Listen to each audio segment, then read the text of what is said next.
కర్నూలులో సుప్రసిద్ధ పుణ్యక్షేత్రం మంత్రాలయంలో రాఘవేంద్రుని గురువైభవోత్సవాలు అంగరంగ వైభవంగా జరుగుతున్నాయి. రాఘవేంద్ర స్వామి సన్యాసం తీసుకున్న రోజు సందర్భంగా పాదుకా పట్టాభిషేకాన్ని ఘనంగా నిర్వహించారు. ఆలయానికి అధిక సంఖ్యలో హాజరై స్వామివారికి ప్రత్యేక పూజలు చేశారు.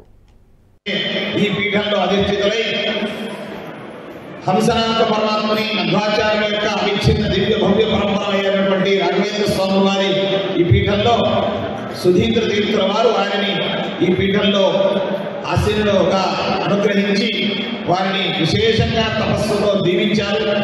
రాఘవేంద్ర స్వామి వారి పీఠాలలో అధిష్ఠితులై 403 సంవత్సరాలు గడిచాయి. అలాంటి మహానుభావులు తమ యొక్క తపస్సును సమాజానికి దారిపోస్తూ ప్రతి ఒక్కరి మేలు కోసం ఆస్తికులను సంరక్షిస్తూ నాస్తికులను పరివర్తింపజేస్తూ దేశంలో విదేశంలో విశ్వంలో ధర్మ జాగృతిని పరిచేటువంటి మహాగురువుగా పేరు ప్రఖ్యాతి పొందారు.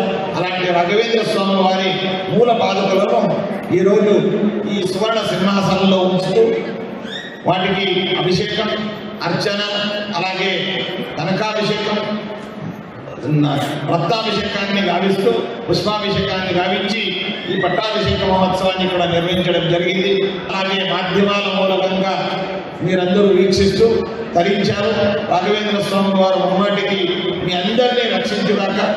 లోకంలో ఈ పీఠంలో అధిష్ఠితులై హంసనాథ పరమాత్మని మధ్వాచార్యుల యొక్క అవిచ్ఛిన్న దివ్య భవ్య పరంపర అయినటువంటి రాఘవేంద్ర స్వామి వారి